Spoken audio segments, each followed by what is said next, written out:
Je suis content qu'on se voit, Thibaut. Skippers, vous avez changé de nom récemment ? Alors, on n'est pas changé de nom, on a été racheté. Donc, on a changé de nom par le fait. Voilà. C'est vrai que toi, on se connaît depuis 2-3 ans et c'est le 3e changement de nom, je pense. Tu étais le CTO fondateur de Onim. Voilà. Onim, jusqu'en 2016. On passe Kali Customer à cette époque. Et en 2019, on devient Mediatek CX. Et en 2020, on est racheté à nouveau par Skippers. Voilà. Du coup, Skippers, c'est la French Tech, c'est Next 40 dans la French Tech ? Ouais, ça fait partie des grosses machineries qui ont été labellisées Next 40. Des gros moyens, beaucoup de rachats. Donc, on n'est pas tout seul dans ce groupe-là. Ils ont commencé avec Avis Vérifié, qui est une grosse entreprise à Marseille. Ouais. Voilà, exactement.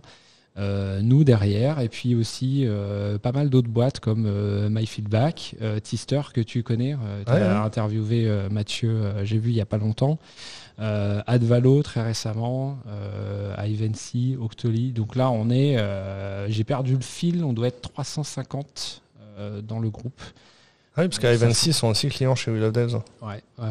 Bah, tant mieux, on va pouvoir rationaliser les coûts.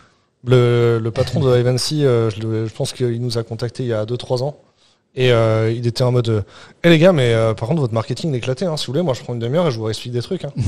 Mais vraiment sympa, tu vois. Genre vraiment il proposait de l'aide en mode non mais vous êtes super bon pour le dev, etc. Ça se voit, par contre le marketing, moi je peux vous aider, je les connais bien. C'était une des pierres qui manquait, la partie influenceur, market dans l'offre Skippers. Et donc, voilà. J'avoue Skippers du coup c'est un gros bateau quoi. Ouais. Aujourd'hui, c'est énorme. Moi, je suis passé d'une boîte de... on était 25 en 2018. Là, on est 350, bientôt 500 de ce que j'ai entendu. Donc, c'est une autre dimension. Ouais. Et c'est quoi ton rôle maintenant, du coup tu portes quoi comme titre ? Alors, moi, je suis Engineering Director, donc directeur de l'ingénierie en bon français. Comme on est un éditeur de logiciel, ça reste du dev, l'ingénierie. Moi je suis responsable d'une sous-partie du produit. Donc j'ai toujours une équipe avec des développeurs, des DevOps, avec de la mise en prod, tout pareil qu'avant. Voilà. Et la dernière fois qu'on avait échangé aussi, parce que tu étais déjà venu sur le live, on avait échangé parce que tu avais fait le QCM Kotlin. Ouais, c'est ça. Et le sujet, c'est que au début, vous étiez Java sans framework. Java J2E sans framework. Java J2E, donc c'est un framework J2E. C'est déjà un framework J2E. Voilà. Donc il n'y a pas de Spring, quoi. Oui. Et vous aviez intégré du Kotlin dans la stack. Ouais. Et ce qui est important, c'est que du coup, Kotlin marchait sur la même CI/CD et c'était pratique pour vous. Ouais, c'était ce qui nous avait fait sauter le pas. On avait poké ça et ça changeait pas trop les habitudes de nos devs. C'est-à-dire qu'on change pas tout en même temps. Par rapport à, je vais donner un autre exemple, si on veut faire du JS aujourd'hui, on est obligé de réapprendre pas mal d'outils. S'approprier un écosystème, c'est très très long. Avec le Kotlin, on met ça dans nos projets et on build avec la même chose qu'avant. Donc petit à petit, on peut switcher. Alors attends, il y avait des questions. Donc on a répondu demandé pourquoi il y avait tous les changements de nom. Donc à chaque fois, c'est des fusions-acquisitions. Ouais, c'est ça, c'est le monde des startups, magnifique des startups. On s'achète, on rachète. Voilà. En plus, en vrai, toi à la base, c'était pas trop culture startup.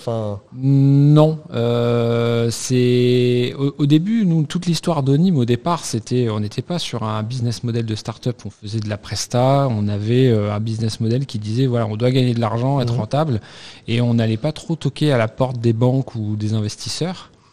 Ça c'était jusque mi-2010, donc 2015, et puis on s'est rendu compte que finalement la French Tech c'était au début une parole politique, ça a vraiment pris.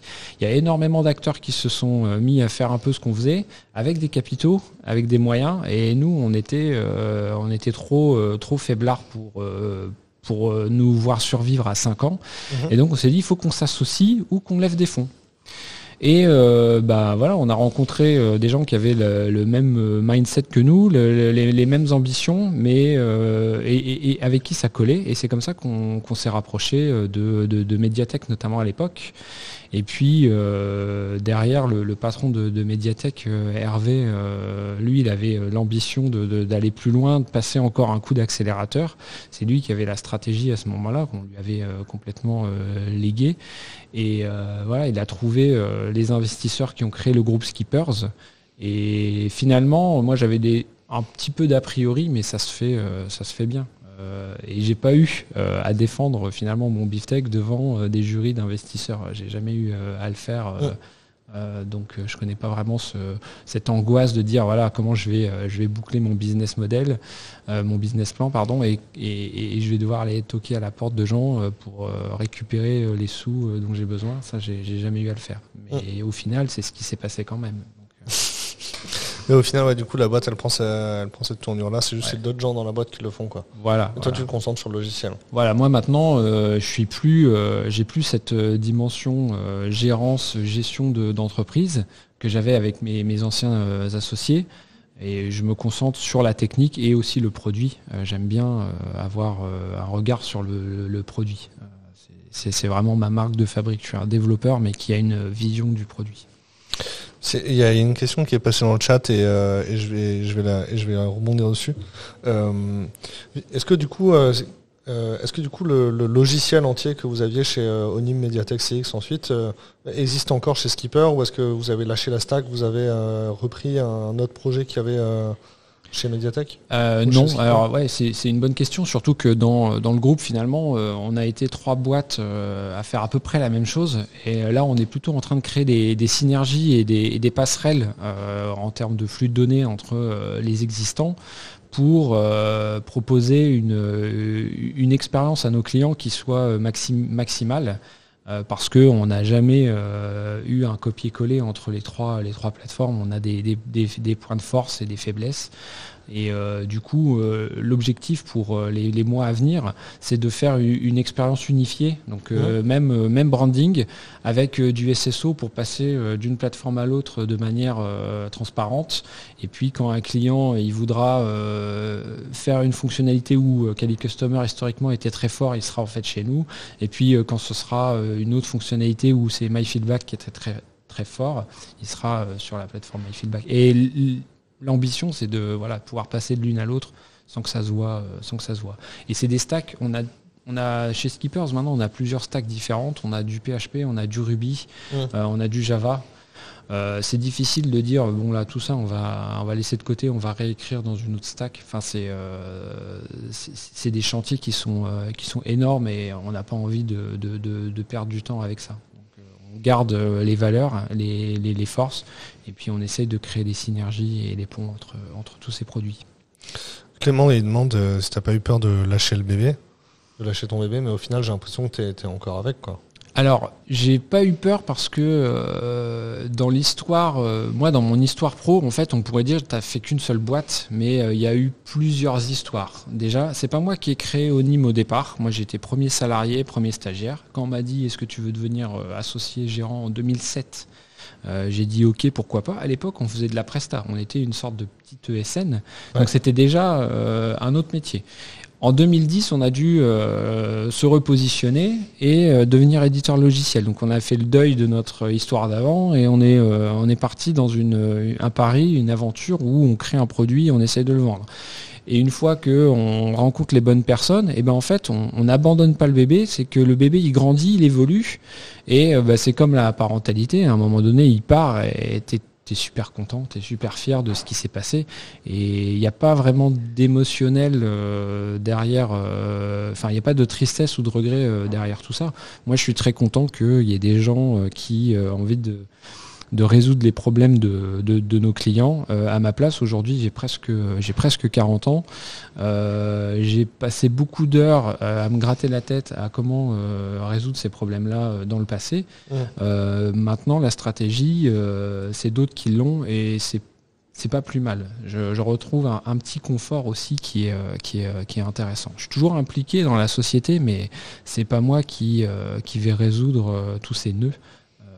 Voilà, moi je suis dans l'opérationnel maintenant et c'est pas si mal. Donc j'ai pas du tout de regret, pas de tristesse de lâcher ça. Au contraire, ça aurait été triste si on avait fait faillite, si on avait liquidé, si on avait déposé le bilan. Là, on part dans une nouvelle aventure avec des nouvelles personnes, donc c'est la meilleure c'est la meilleure fin possible pour moi.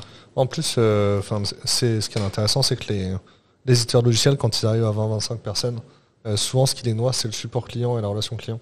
Parce que ça prend énormément d'humains. Et puis si c'est des techs comme toi qui l'ont monté la boîte, c'est pas forcément votre zone de confort.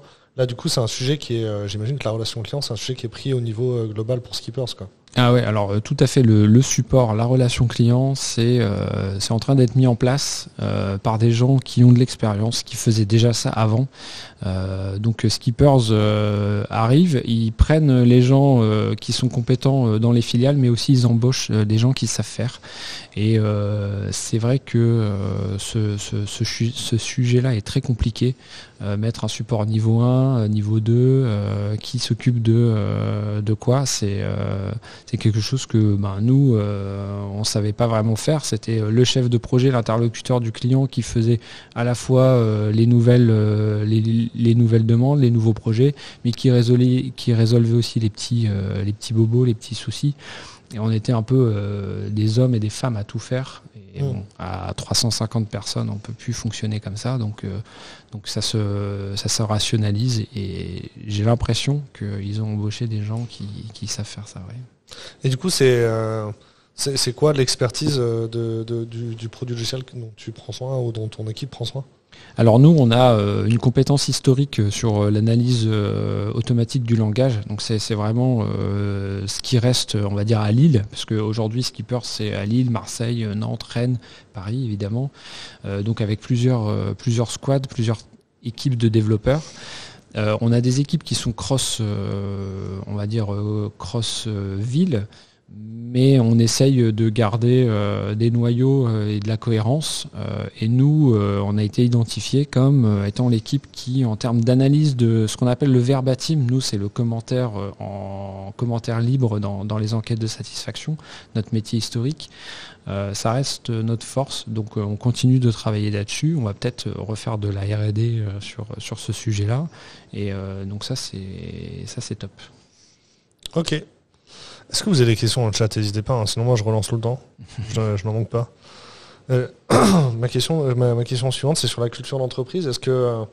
Comment ça s'est passé ? Est-ce que vous avez créé du consensus parce que vous aviez forcément une culture d'entreprise différente ? Est-ce que le Covid a créé une rupture aussi qui vous a permis de repartir d'une feuille blanche ? C'est une question difficile parce que nous on a rejoint Skippers en août 2020, donc c'est tout frais. Le groupe il est encore en train de se créer puisque les 3 derniers achats datent du mois dernier. Donc je pense que c'est un peu parti d'une feuille blanche. Après, évidemment, ce qu'ils appellent les C-levels, donc CTO, CPO, CFO, machin, et les actionnaires, eux, ils ont une idée de quel type de boîte et de culture ils veulent pour Skippers. Mais c'est vrai que ça n'a pas fait un Big Bang. Et la transition avec le Covid, je pense, elle a été un peu plus douce. Et pour l'instant, on est encore en construction. Moi, par exemple, j'ai ma première journée entreprise avec tous les tech leads dans 2 semaines. Donc là, on va parler de ce genre de choses, comment on fait pour recruter au sein des différentes filiales et quels sont les critères quand on veut embaucher un développeur qu'on affectionne, qu'on choisit particulièrement. Et on va tous discuter ensemble et puis peut-être qu'il va naître cette culture, elle va peut-être naître de là. Ouais. Et du coup, le remote aujourd'hui, chez vous, c'est quoi la recette, c'est quoi la guidelines ? Alors, le remote, globalement, de base, c'est 3 jours remote, 2 jours de présence pour toutes les fonctions. Il y a le manager qui a un droit de regard sur ce ratio. Et en gros, si tu demandes du full remote, surtout sur du job de développeur, il y a J'ai pas encore d'exemple où ça a été refusé en fait. Donc moi je recrute en ce moment et j'ai eu des candidats qui sont pas forcément très loin d'ici. On parle de Douai, Cambrai, mais ça commence à faire, on commence à être autour d'1 heure en termes de transport en commun. Et donc les candidats demandent full remote et c'est accepté, quoi. Ouais. Non, la question récemment, parce que tu vois, le bureau, c'est pas obligé d'y aller dans la semaine. Par contre, il faut que tu habites à une distance raisonnable pour venir faire une réunion, venir au bureau une journée. Il ne faut pas qu'on ait besoin de te prendre de l'hôtel à chaque fois ou de te payer le TGV. Ouais. Et il y a quelqu'un qui m'a dit, est-ce que je peux habiter à Bruxelles? Et en fait, je pense que ça marche, quoi. Juste la boîte, elle ne prendra pas en charge les frais du TGV, quoi. Mais ça ne me choque pas. Quelqu'un qui habite à Bruxelles peut aller au resto avec nous le soir et puis rentrer à la maison ensuite, quoi. Ouais. Nous, c'est encore un peu un cran au-dessus puisque on est sur une échelle un peu différente et les frais de déplacement, c'est pas ce qui va faire la rentabilité ou la perte de rentabilité de Skippers. Et moi, tu vois, je cherche un lead dev par exemple et au début, je me posais la question, un lead dev en remote, comment il peut faire pour embarquer une équipe et faire son boulot de lead. Et en discutant avec certains candidats, ils disaient non mais il n'y a pas besoin d'être là tout le temps. Par contre oui, c'est nécessaire de venir de temps en temps. Et j'avais un candidat, alors j'ai pas été très loin avec lui dans le process, mais dans le pipe il y avait quelqu'un de Marseille par exemple. Ouais. Et lui il aurait été full remote par rapport à mon équipe, mais il aurait été dans les bureaux d'avis vérifiés. Et moi depuis 2019, de toute façon, depuis le rachat avec Mediatek, mon N+1 il a été à Montrouge, donc à côté de Paris. Donc j'avais déjà pas mal de travail à distance, mais en étant dans les bureaux. Donc ça fait déjà 2 ans, même avant le Covid, où on avait pris l'habitude de travailler à distance, sans forcément aller à Montrouge, parce que Montrouge c'est un peu pénible, il faut prendre le TGV, après il y a le RER, donc il y a quasiment 2 heures. Il y a des souffleries à Montrouge. Il y a des souffleries. Ouais, c'est vraiment le truc à voir. De verre Non, t'es... pour faire du design de l'aérodynamisme, ils ont les plus grosses souffleries d'Europe, je crois. Ah oui, mais il faudrait que j'aille voir du coup. Effectivement, c'est chiant, il faut prendre le bus, ça, non? Ouais, il y a le métro ou le RER. Ouais. On n'est pas loin de Mairie de Montrouge, donc c'est transport en commun, mais de Gare du Nord, c'est pas hyper évident. Donc on y allait quasiment jamais. Enfin, moi, j'y allais quasiment jamais. Ça pose pas de problème. Si demain, mon lead dev, il est à Lyon, à Nantes ou je sais pas où, et qu'il arrive à me montrer qu'il peut emmener une équipe de dev à distance, j'ai pas de souci avec ça. Et quand il viendra à Lille, oui, on fera un after work, on ira boire des bières, et s'il peut pas rentrer chez lui, on lui paiera l'hôtel. Ça pose pas de... Bien sûr, on prend. Après, on peut peut-être demander aux collègues si l'hébergement, je sais pas si ça se fait dans les entreprises, est-ce qu'on peut héberger les collègues genre le coach surfing, mais pour les pros, du coup, nous on a un collaborateur qui est à Paris. Et là, il vient, je dis, est-ce que tu veux dormir chez un collègue pour faire connaissance? Tu vois, c'est arrivé qu'il reste chez moi et qu'il rencontre ma famille. C'est arrivé qu'il reste chez Vincent. Et là, il me dit, ah non, mais là, j'ai envie de pas prendre la tête. Et du coup, il prend l'hôtel, quoi. Mais c'est lui qui décide, faut qu'il soit à l'aise. Oui. Mais effectivement, en vrai, si c'est l'occasion de passer du temps avec un collègue ou en visio, tu as échangé, tu t'es rendu compte que vous avez une passion tous les deux pour Donjons et Dragons et vous voulez faire une soirée, je pense que c'est pas une mauvaise idée, quoi. Ouais. Faire un événement de convivialité. Après, ça peut être fatigant. Et dans le chat, n'hésite pas, de toujours poser des questions, les gens sont là. Mais alors, c'est le mercredi midi sur les lives, en général, les gens ils sont en train de faire autre chose en même temps ou de manger. Ouais. Le clavier est un peu loin. Faites des pings si vous êtes encore là. Du coup, tu disais que tu recrutes, c'est quoi les postes sur lesquels tu recrutes en ce moment? Alors moi, à Lille, c'est un lead dev Java. Donc l'objectif, c'est d'avoir quelqu'un qui aime bien un peu l'aventure, c'est-à-dire que si au niveau CTO groupe, on dit faut partir sur tel techno, faut partir sur tel fournisseur de cloud et qu'on n'est pas trop à l'aise dessus parce que historiquement on n'avait pas, c'est lui qui va défricher, qui va ensuite expliquer aux collègues le tooling, la méthodo et puis qui va embarquer tout le monde. Et puis sur le day-to-day, c'est s'assurer de la qualité du code et des bonnes pratiques de développement, un truc classique avec de la formation et ce genre de choses. Donc ça c'est à Lille. Et puis on recrute à Toulouse, là c'est du dev PHP, à Montrouge c'est du dev Ruby Rails. Voilà. Donc si vous connaissez des développeurs à Toulouse, apparemment de ce que j'ai compris, c'est plus compliqué. Sorti de l'aéronautique, il n'y a pas grand monde qui cherche. C'est surtout qu'à Toulouse, du coup, les boîtes, elles sont toutes sur un site qui est loin. Ouais. Ça, vous êtes sur le site. Alors, j'ai pas encore visité mes bureaux. Quand je dis mes, c'est rigolo, mais mes bureaux de Toulouse. Je regarde Skippers Toulouse. Est-ce que Google nous aide? Non. Il n'y arrivera pas.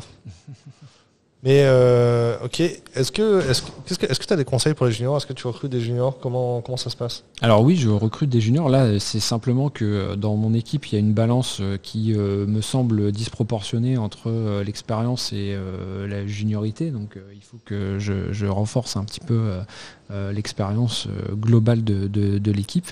Les juniors sur les premiers postes, moi, le conseil, c'est de pas trop s'attacher aux technos et aux outils qui vont être manipulés dans le premier job. L'important, c'est vraiment les connaissances de base, les connaissances théoriques sur le métier de développeur. Parce que une fois qu'on a des connaissances solides sur la bonne pratique de développement et sur le métier de développeur, on peut les réappliquer dans n'importe quel écosystème, sur n'importe quel stack. Et ça, c'est important parce que je vois beaucoup trop de juniors qui s'en vont au bout de 3 ans.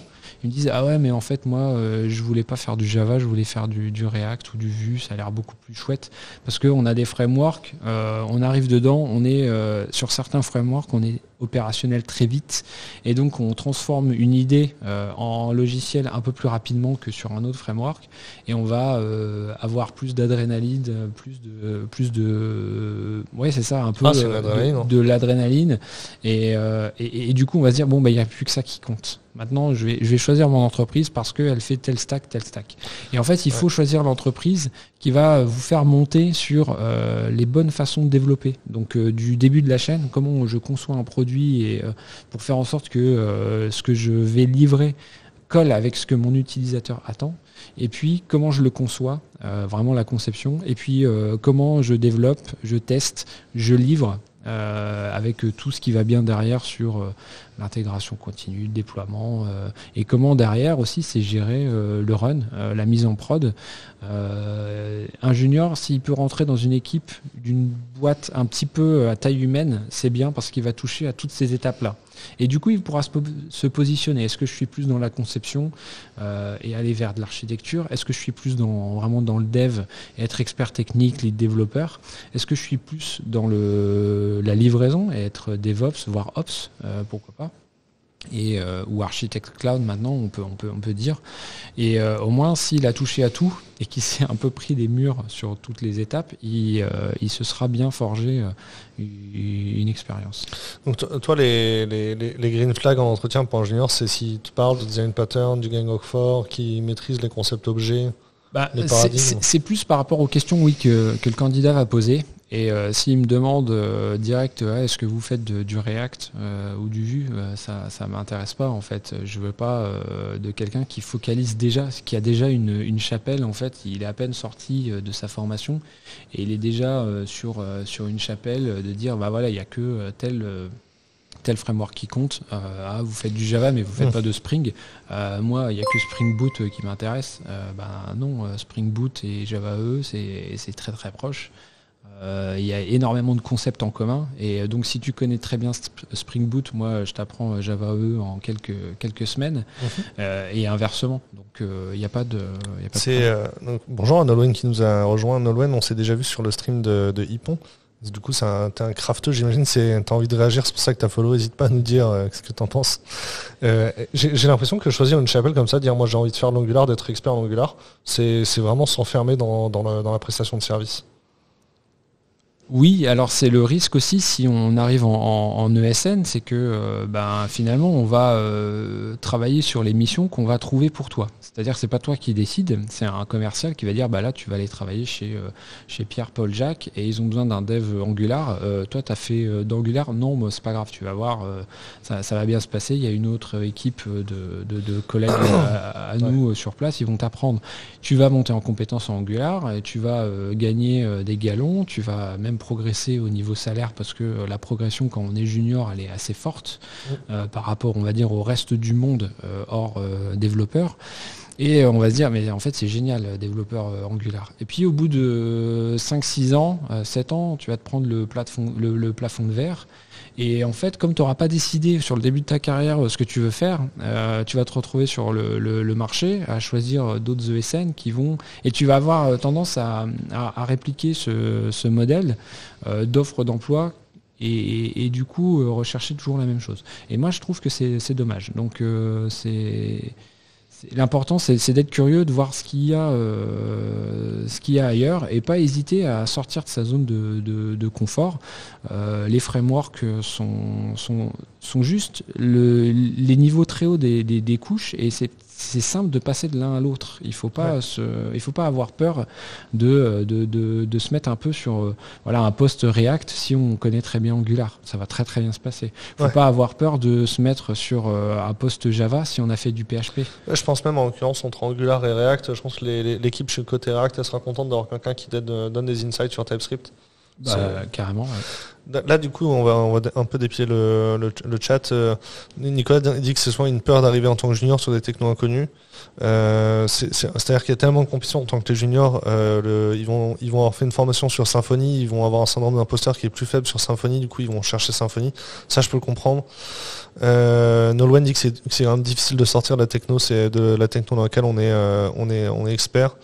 Parce que la plupart des gens ne jurent que par le framework X ou Y, ensuite le langage et puis le reste on s'en tape. Alors je vais nuancer ça. Les gens ne jurent pas que par le framework, il faut faire attention à qui recrute. C'est-à-dire que si le recruteur il cherche quelqu'un qui est opérationnel très vite, c'est-à-dire dans la semaine, alors oui, forcément, si le boulot c'est sur du Symfony et que tu n'en as jamais fait, déjà toi tu vas être un petit peu stressé par rapport à ça, et puis le recruteur il sait qu'il va devoir te faire une montée en compétences par rapport toi au framework que tu connais.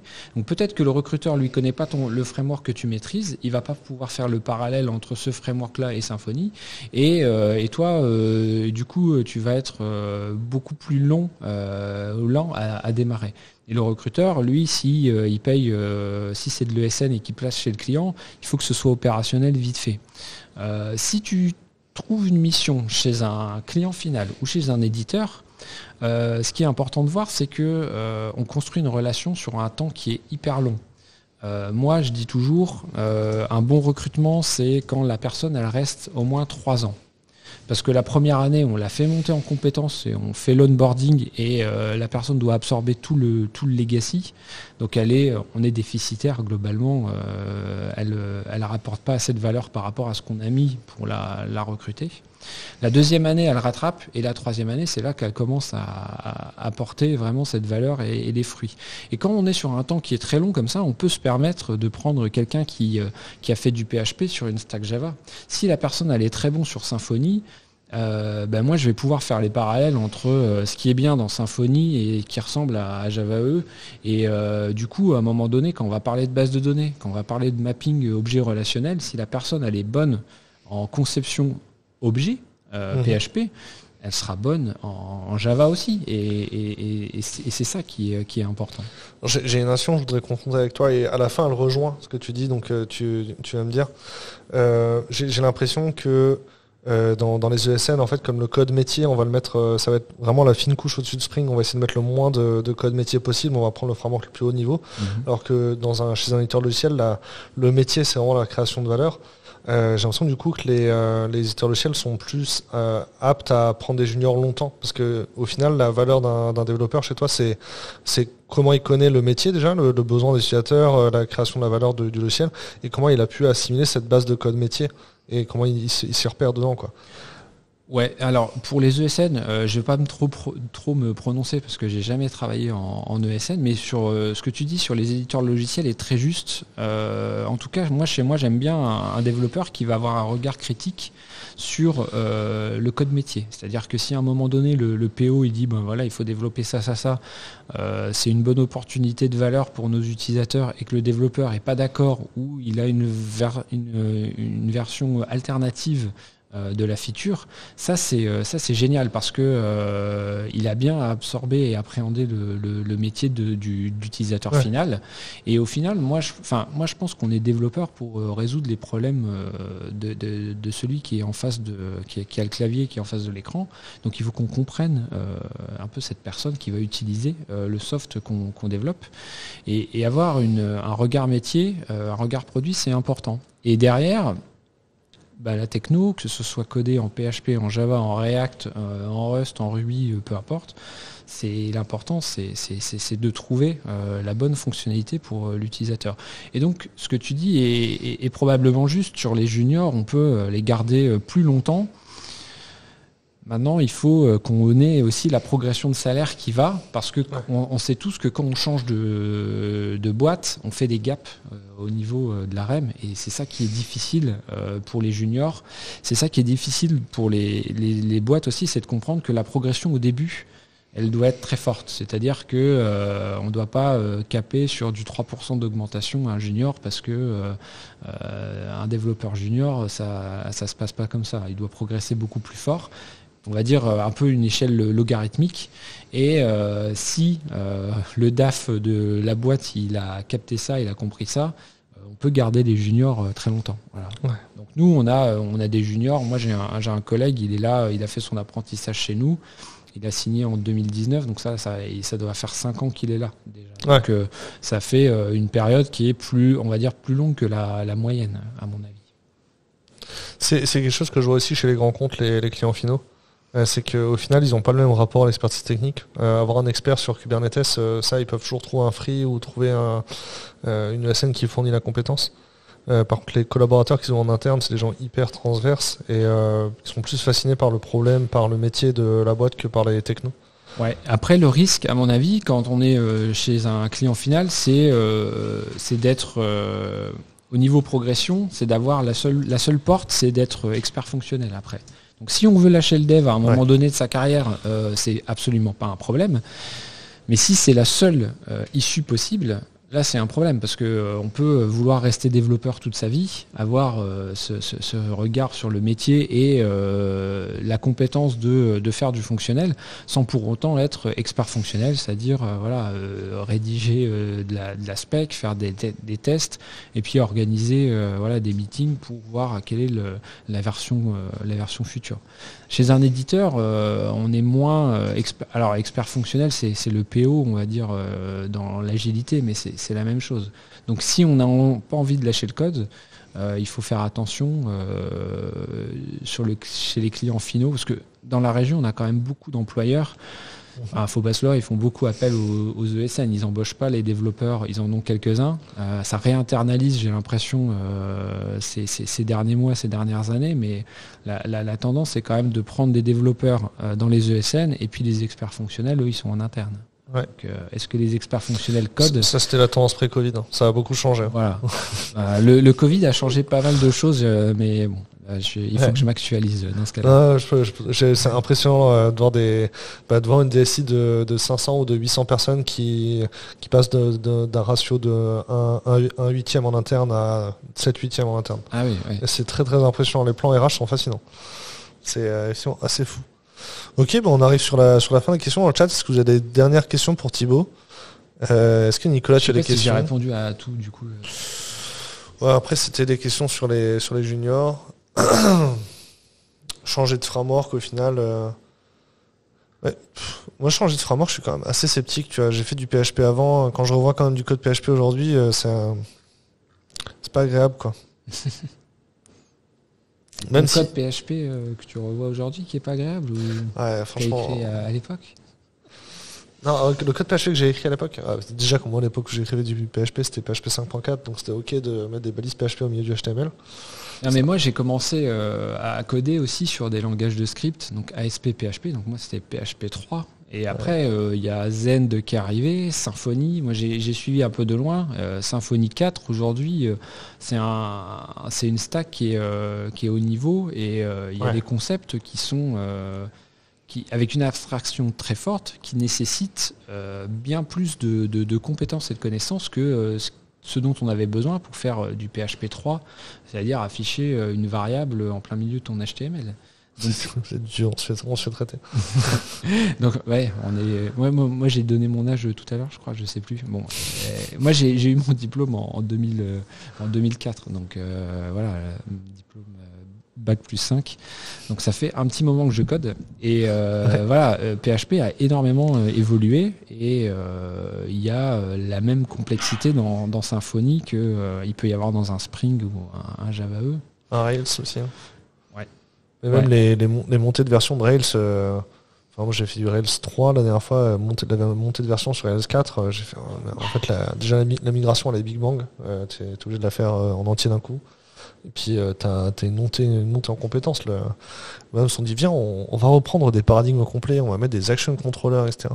Alors il y a Nicolas qui dit en 2004 j'avais 11 ans, c'est dur. Ce qui est dur, tu vas voir, c'est quand tu vas recruter, quand tu auras mon âge. Moi j'ai recruté un dev il y a 1 an et demi, il est né en 99. Il a même pas connu la première Coupe du Monde. Est-ce qu'il y a des 2000 ici là ou pas? Et donc, 98 ou pas INSAF? 98 INSAF? Ouais. 2000? Ouais. T'as dit quoi? Comme Charlotte, et vous êtes toutes les deux 2000? Vous êtes toutes les deux 98 ou toutes les deux 2000? Ouais, c'est ça. Et là, là, quand tu reçois les CV, ça fait drôle. Parce que moi, j'avais déjà mon bac à l'époque et tu t'aperçois que la personne a été pas née quand tu as eu ton bac. Et il y a quasiment un écart de génération. Quoi. Donc ça fait, c'est ça qui fait mal. Moi, ça troll sur PHP.